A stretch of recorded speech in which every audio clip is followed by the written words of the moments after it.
Most people think Black Shuck is one story, one beast, one night, one church, one burst of thunder, and then a demon dog tearing through the dark.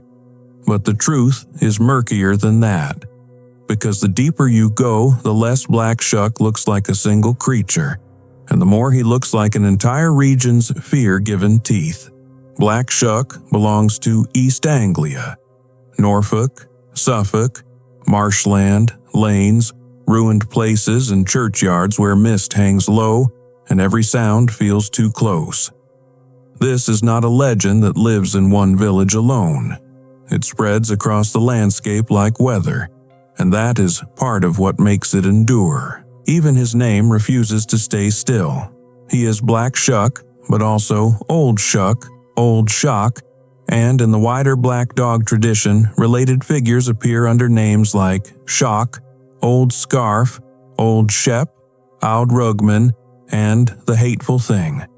That matters because it tells us right away this was never just one neat, isolated tale, and even his nature changes depending on who is telling the story.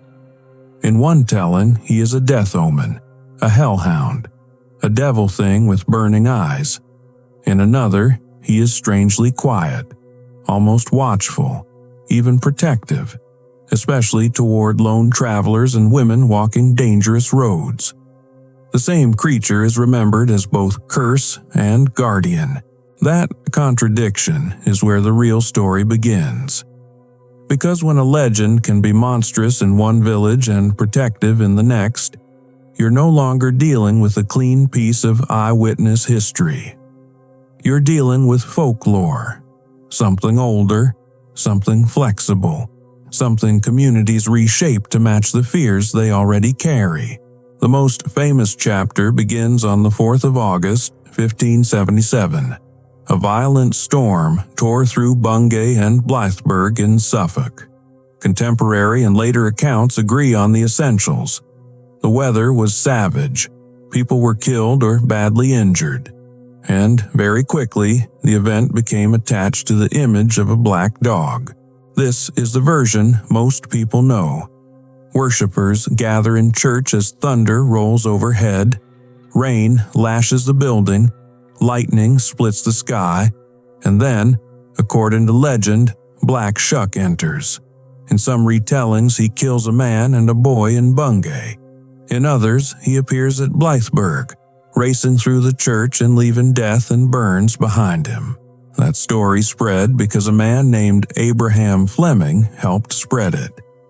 His pamphlet, A Strange and Terrible Wonder, turned the storm into something bigger than a weather disaster.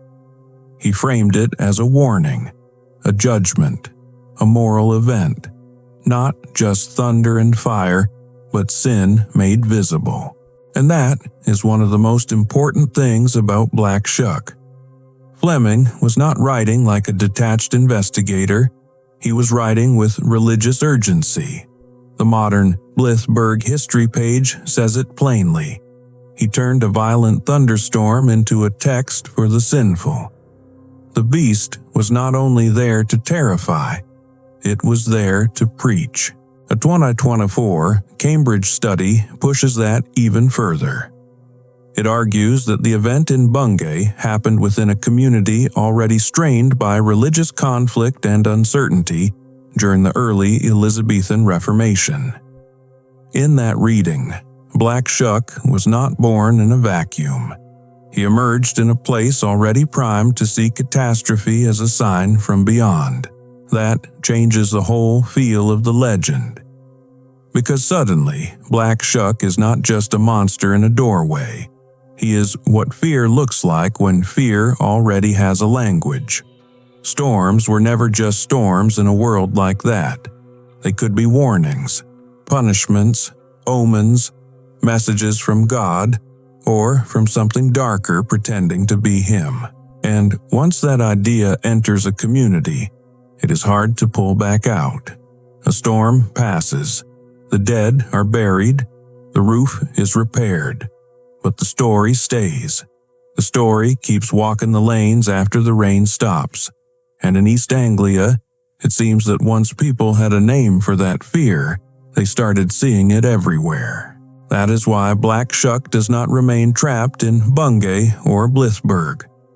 Later, folklore places him in Reedham, Coltishall, Potter Heigham, and around the ruins of Burgh Castle. He is said to appear near God's Way by Bungay Castle too, especially to lone walkers moving through mist. That is not one incident. That is a roaming presence, and the more places you attach to him, the less he feels like evidence and the more he feels like atmosphere. A regional haunting, a shape people are ready to interpret before they even see it clearly. A large black form in bad weather becomes not a dog, but the dog. Not an animal, but a visitation. That may be why descriptions of him vary so wildly. In some versions he is huge, almost calf-sized. In others he is silent, shaggy, and black as wet tar. Some accounts give him yellow eyes, others fiery red. Some make him almost natural, just wrong enough to freeze the blood. Others make him impossible, like something that has stepped in from a nightmare rather than a field. There are tellings where he is headless. Tellings where smoke or flame seems to rise from him. Tellings where he is part dog, part something else entirely. When a folklore figure can mutate this much and still be recognized, that usually means the legend is functioning symbolically. It is not preserving anatomy. It is preserving dread. And that takes us back to the most grounded theory of all. What if Black Shuck was never flesh and blood in the usual sense? What if the first terror was lightning, fire, panic, confusion, people already terrified by thunder, suddenly trying to explain burns, broken bodies, and devastation in a world shaped by omen and sermon? That theory has real weight behind it. The Norfolk Record Office notes that the fire in the church story was likely a lightning strike. Their write-up also points to verse describing the church as full of flame and mentions 2 men in the belfry being killed, which sounds far more like storm damage than a literal animal attack. The Cambridge article supports that broader reading too. It does not dismiss the legend as meaningless, but it places the event inside the social and religious reality of the time, where local fractures and moral anxiety shaped how disaster was understood. In other words, the storm may have been real, and the hound may have been the story people built around it. And if that is true, then Black Shuck becomes more interesting, not less, because a random beast can be explained away. But a legend born from the collision of weather, fear, religion, and memory can survive for centuries. It keeps adapting. It keeps finding new roads to walk down. There is another famous piece of supposed evidence. The marks on the north door of Holy Trinity Church in Blythburgh are often shown as Black Shuck's claw marks, or even the devil's fingerprints. They are one of the details people remember most because they feel physical, something you can point at, something the legend touched and left behind. But even there, the story starts to wobble. The Blythburgh history page points out that Fleming did not mention those marks in his account. That does not prove they are fake, but it does mean one of the most iconic details in the legend may be later embroidery, or a local interpretation added after the fact to make the story feel rooted in stone and wood. That pattern happens again and again with Black Shuck. Something frightening happens. Then details gather around it. Marks, sightings, names, roads, warnings. Eventually, the legend grows so thick that pulling history out of it becomes difficult. Not because there's nothing there, but because there is too much. And yet, for all the debunking, the dog never really disappears. He just changes form. At times, he is a church beast. At times, a roadside omen. at times a marsh spirit, at times something almost protective, pacing alongside human grief rather than feeding on it.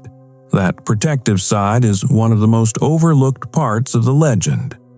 Modern summaries of East Anglian folklore note that some people did not see Shuck as pure evil at all. In certain tellings, he warns, watches, or escorts. He is feared, yes, but not always hated.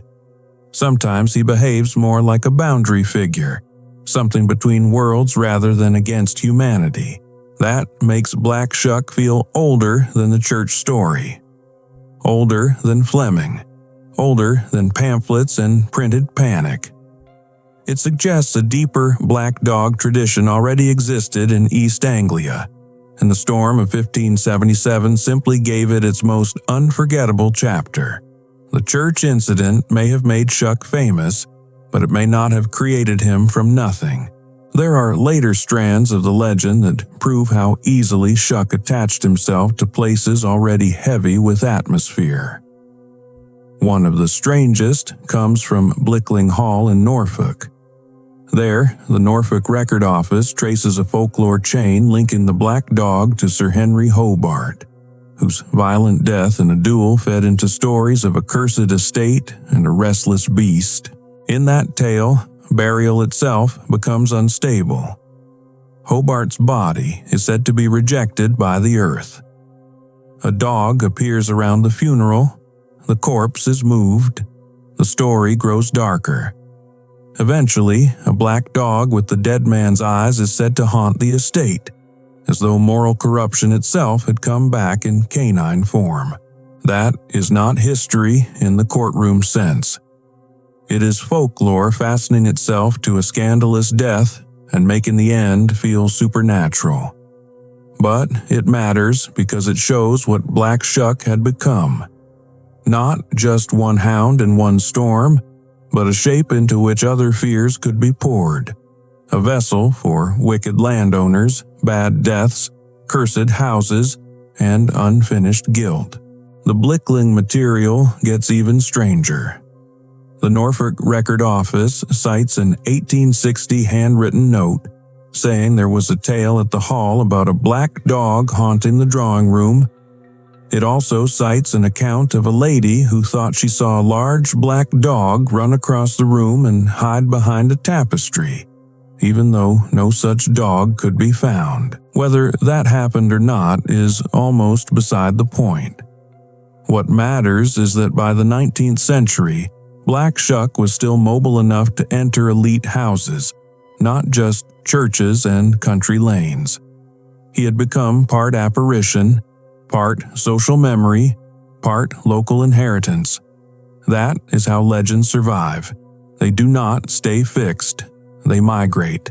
Then there is the question people always ask: has anyone found physical proof, real bones, real remains, something solid enough to drag Black Shuck out of folklore and into evidence?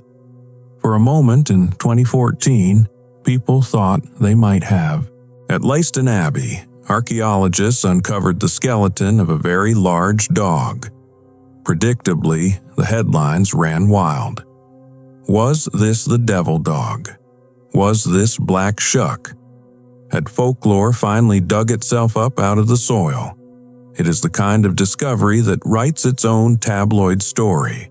But archaeology is slower and colder than folklore. Dig Ventures later explained that the skeleton was from a dog carefully buried after the dissolution layers at the site. Analysis suggested an elderly animal with worn teeth and osteoarthritis, not some immortal beast from the 16th century. The dating also placed it later than the famous 1577 event. That does not make the find uninteresting. In some ways, it makes it more human. The dog seems to have been valued, maybe even loved, buried with care. Not a hellhound dragged down in chains, but an animal someone wanted to remember. Still, as proof of Black Shuck, it fails. And that matters because it shows how often the legend outruns the evidence. The same thing happens with modern sightings. They exist. people still report them. The legend is absolutely alive. But alive is not the same as proven, and if you're telling this properly, that distinction matters.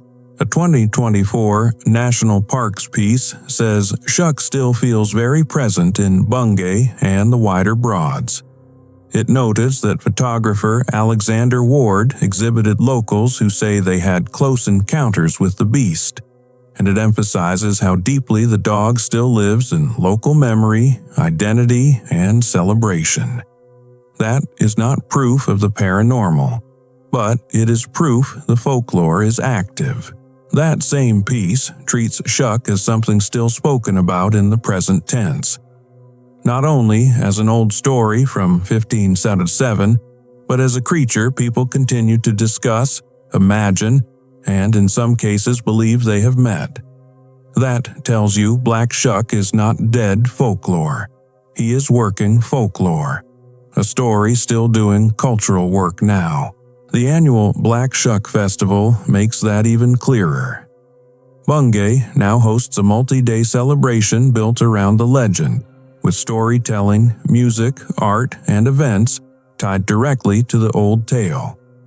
The 2026 festival site also notes the success of the 2025 event, which drew record crowds and visitors from across the UK and beyond. That matters, because legends do not usually get annual festivals unless they have moved beyond fear and into identity. Black Shuck is not only something Bungay remembers, he is something Bungay performs, curates, celebrates, and hands forward. The dog who once terrified the church has become part of the town's cultural emblem. And then you get to the recent encounter material. The Norfolk Folklore Society wrote in 2025 that during a Black Shuck Festival event, they shared a recent photograph taken in Norfolk and welcomed guests Anne and Tom, who described what they believed was a haunting encounter with Shuck. That is the kind of thing folklore thrives on. New testimony in old territory. But, again, honesty matters. A recent photo is not the same as verified evidence. A powerful personal account is not the same as a proven apparition. What we have in the modern era is not scientific closure. We have anecdotes, photographs presented as intriguing, and a local culture willing to keep listening. That may frustrate some people.